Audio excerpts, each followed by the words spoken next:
పునర్జన్మ అనేటువంటి దానికి ఒక బీజ వృక్ష న్యాయం పరమాత్మ చెప్పారు. బహూనాం జన్మనామంతే జ్ఞానవాన్ మాం ప్రపద్యతే. జ్ఞానం పొందనంత వరకు జన్మలు వస్తూనే ఉంటాయి. జ్ఞానము అంటే వైదిక మార్గం. వైదిక మార్గంలో నడిచి కర్మఫల త్యాగం చేసి పరమాత్మను గుర్తించనంత వరకు జన్మ ప్రవృత్తి ఏవం ప్రవర్తితం చక్రం నానువర్తి యతీహయ అఘాయురింద్రియో రామో మోఘం పార్థ న విద్యతి. అంటే ఏవం ప్రవర్తితం చక్రం, ఇది జరుగుతూనే ఉంటుంది. ఇక్కడ జన్మ రానప్పుడు జన్మ అంటే శంకర భగవత్పాదులు కూడా ఈ ప్రమాణాలు జన్మలు ఉన్నాయంటానికి అనేక స్థలాల నుంచి ప్రమాణాలు చెప్తున్నామండి. వివేక చూడమని రాస్తూ జంతువునాం నరజన్మ దుర్లభం అన్నారు. అంటే నువ్వు పోతే మళ్ళీ మనిషిగా పుడతావని గ్యారంటీ కూడా ఎక్కడ మనకి లేదు. ఈ జన్మలో నువ్వు చేసిన పశు ప్రవృత్తికి ధర్మ ప్రవృత్తికి, అంటే మళ్ళీ పశు ప్రవృత్తి అంటే ఆత్మ విమర్శ చేసుకునేటువంటి వాళ్ళకి స్వామివారు మమ్మల్నే చెప్తున్నారేమో అనే భావన రాకుండా ఇద్దరు ప్రవృత్తులు రెండూ ఉంటాయి లోకంలో. ధర్మ ప్రవృత్తికి అందుకే శ్లోకం చూడండి, అవశ్యం అనుభోక్తవ్యం కృతం కర్మ శుభాశుభం. నువ్వు శుభం చేసినా జన్మ రావాల్సిందే, అశుభం చేసినా జన్మ రావాల్సిందే. అంటే శుభము అశుభం రెండూ చేయకుండా మనం ఎలా ఉంటాము? అంతే కదండి. భావనతో చేయొద్దన్నారు గీతాశాస్త్రంలో. నువ్వు కర్తృభావన వద్దు. అహంకార విమూఢాత్మ కర్తాహమితి మన్యతే. అహంకారంతో ఉన్నావు, నేను చేస్తున్నా పరమాత్మ చేయిస్తున్నాడు మాధ్యమంగా అని అనుకున్నావు. దానికి చిట్ట చివరి శ్లోకానికి అర్థం ఇదే. ఇందాక నన్ను నువ్వుగా భావించుకొని నీలో నన్ను పెట్టుకొని నన్ను కర్తృత్వంగా నా మీద అన్ని భారాలు అంటే దోషాలు నా మీద వేసి నువ్వు పనిచేయి. అంటే నేను తప్పు చేసినా నీదే, ఒప్పు చేసినా నువ్వే, నా చేత చేయించే ప్రేరకుడు నువ్వే అని నా మీద వెయ్యి. తప్పుల్ని మాత్రం నా మీద, ఒప్పుల్ని నీ మీద కర్తృత్వం పెట్టుకున్నావు అనుకో, ఇది చాలా అపచారం అయ్యా, అధర్మానికి మూలస్థానం ఇదే. కాబట్టి అటువంటి పనులు మాత్రం చేయొద్దని చెప్తున్నా. చాలా గొప్ప మాట చెప్పారు. ఈ రోజు భగవంతుడి దగ్గరికి పోయే వాళ్ళందరూ తప్పైతే నీది, ఒప్పు అయితే నాది అనుకుంటూ ఉంటాం. స్వాముల్లో కానీ ఏదైనా సరే మహత్యాన్ని చూపించడానికి పొరపాటున అతని దగ్గరకు వచ్చినప్పుడు ఏదైనా ఒక మాట చెప్పాడు అనుకోండి, కరెక్ట్ జరిగితే నా మహిమ, తప్పు జరిగితే నీ కర్మ అన్న. కాబట్టి ఇది అదృష్టం బాగుండి ఈయనకి అదృష్టం పట్టే సమయం వచ్చింది అనుకోండి, త్వరలో జరగబోయేవాడు ఆయన దగ్గరికి వెళ్తాడు, అయినా నీకు అయిపోతుంది ఇమ్మంటాడు, ఇక అతనికి అదృష్టం పట్టిపోతుంది. ఒకవేళ అనుష్ఠానంలో ఉన్నటువంటి వ్యక్తికి ఇంకా టైం రాకుండా యోగిగా మారకుండా ఉన్నటువంటి వారికి బాగున్న వ్యక్తి వెళ్ళిపోయి స్వామి నాకు ఈ కోరిక ఉంది జరుగుతుంది అన్నాడు అనుకోండి, జరగలేదనుకోండి, ఈయన భ్రష్టు పట్టిపోతాడు.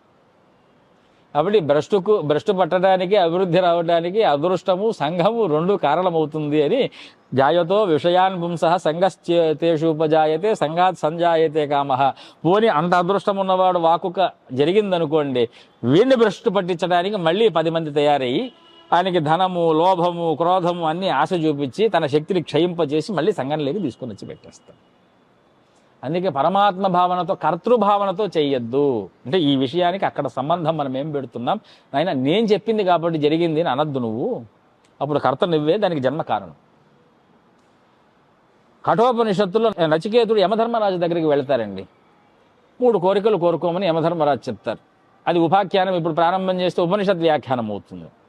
ఒక్క మాట అడుగుతాడు ఆయన, బ్రహ్మ విద్యను ప్రారంభిస్తూ ఏయం ప్రేతే విచికిత్సే మనుష్యే అస్థేత్యేతే నాయం అస్థేత్యేకే. ఇందాక మీరు అన్నమాట, కొంతమంది మరణించిన తర్వాత కూడా జన్మలు ఉన్నాయి, ప్రయాణం ఉన్నది, ఇంకొక శరీరం ఉన్నది, అదంతా ఉన్నదని కొంతమంది అంటారు. ఏయం ప్రేతే వెళ్ళిపోయిన తర్వాత మనుష్యుల యందు అస్థిత్యేకే నాయం అస్థిత్యేకే, అస్థి ఉందని కొంతమంది, అంటే జన్మలు ఆత్మలు కారణాలు జన్మాంతరాలు లేదని కొంతమంది. నాస్తికంలో ప్రమాదం ఏముంది? వాయువర్షలు లేవు. నాస్తికంలో దేవుడు లేడు, దేవుడు లేకపోతే ధర్మం లేదు, ధర్మం లేకపోతే నియమం లేదు, నియమం లేకపోతే రాజ్యంలో క్రమశిక్షణ డిసిప్లైన్ లేదు, బంధాలు లేవు, వావర్సలు లేవు, ఎక్కడికి పోతుందండి? అందుకే పరమాత్మ జన్మలు జన్మాంతర కారణాలు కర్మలు కర్మ ప్రవృత్తులు కర్మ సంబంధమైనటువంటి పునర్జన్మలు ఇవన్నీ కూడా పెడుతూ వచ్చాయి.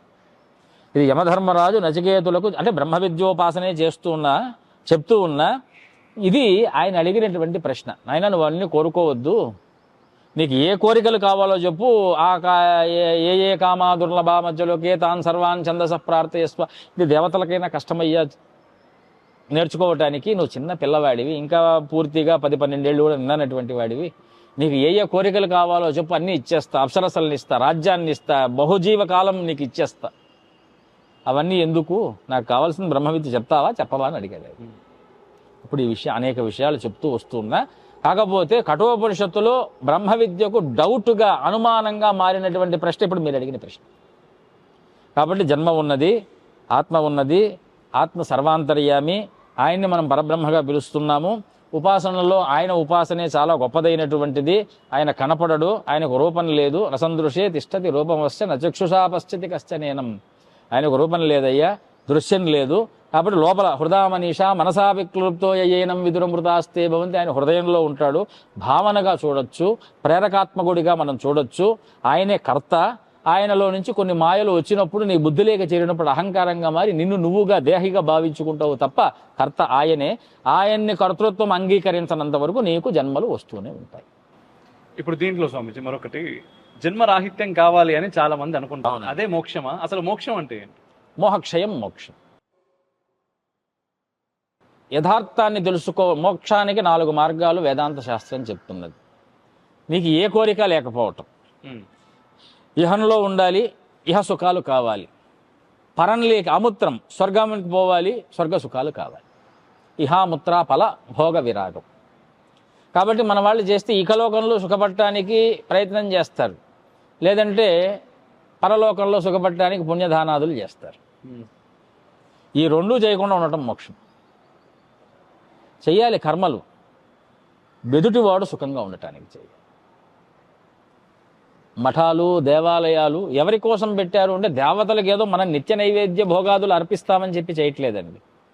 దాని వలన ఒక పంట పండుతుంది, ఒక వృత్తి బ్రాహ్మణాదులకు దొరుకుతుంది, మిగిలిన వారికి సేవా కైంకర్య భావాలు దొరుకుతాయి, ధనికులకు దానఫలం దక్కుతుంది, యాచకులకు భిక్షాఫలం దక్కుతుంది, కర్మ చేసేటువంటి వారికి వృత్తులు దొరుకుతాయి.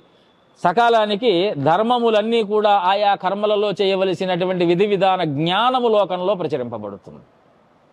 ఒక దేవాలయంలో సకల ధర్మాలకు సంబంధించినటువంటి విధానం ఉన్నది. ఇది చాలామంది కాలక్రమేణా పోషించుకుంటూ వస్తున్నారు. వాళ్ళందరూ కూడా ఏ స్వార్థంతో ఇది చేయలే. అంటే పరోపకారార్థం ఇదం శరీరం. మీరు ఇందాక ఒక ప్రశ్న అడిగారు చూసారా, జన్మకు ఇది కారణం. పరోపకారార్థం ఇదం శరీరం. శరీరం వచ్చింది అంటే పరోపకారం చెయ్యాలి. పరోపకారం చేస్తే ఆ శరీరం రావలసినటువంటి పని లేనప్పుడు నీకు వచ్చేది మోక్షమే.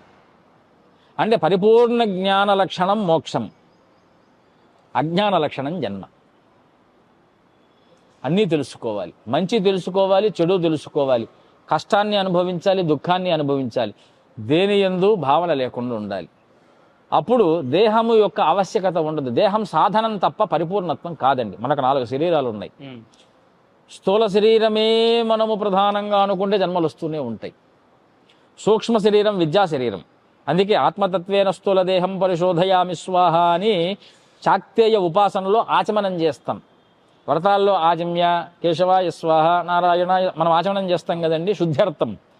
శాక్తేయ విధానంలో ఆచమనం ఎలా ఉంటుంది అంటే ఆత్మతత్వేన స్థూలదేహం పరిశోధయామి అని మంత్రం ముందు చెప్తాం. విద్యాతత్వేన సూక్ష్మదేహం పరిశోధయామి. కాబట్టి మనం చదివే విద్యలన్నీ సూక్ష్మ శరీరానికి అంటుకొని ఉంటాయి. చేసిన కర్మలన్నీ భౌతిక శరీరాన్ని అంటుకొని ఉంటాయి. శివతత్వేన కారణ దేవుడు అనేటువంటి ఒక పదార్థము 3వ శివ శరీరం అంటాం దాన్ని అంటుకొని ఉంటుంది. అందుకే అక్కడి నుంచి కలిగే ప్రేరణ మనకు దైవ భావన. విద్యావంతులైనటువంటి వారికి సూక్ష్మ శరీర ప్రేరణ.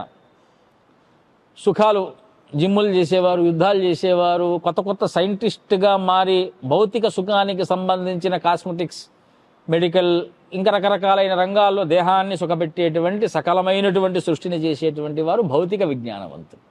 అందుకే భౌతిక శాస్త్రం, సూక్ష్మ ఆధ్యాత్మ శాస్త్రం, ఆది భౌతిక శాస్త్రం, ఆది దైవిక శాస్త్రం. ఆధ్యాత్మిక, ఆది దైవిక, ఆది భౌతిక అనేదాన్ని తాపత్రయములు అన్నారు. తాపత్రయ హరం దివ్యం. నాయనా దేవుడా, నువ్వు తాపత్రయాన్ని రోజు కూడా పోగొట్టేటువంటి వాడివి. ఈ 3 లేకుండా 4వది మహాకారణ శరీరం ఉంది, అది ఆత్మ. దాన్ని బ్రహ్మ అని మనం అంటాం, శివుడని మనం అంటాం, హరి అని అంటాం, బౌద్ధులు బుద్ధ అని అంటారు, జైనులు జైనము అని అంటారు. ఇలాగ పేర్లు చెప్పుకుంటూ సోయన్నో విదధాతు వాంఛిత బలం త్రైలోక్య నాతో హరిహి, ఇవన్నీ కూడా నీ స్వరూపాలయ్యా. ఆ హరి శబ్దానికి అర్థం, నిజమైనటువంటి అర్థం పరబ్రహ్మ.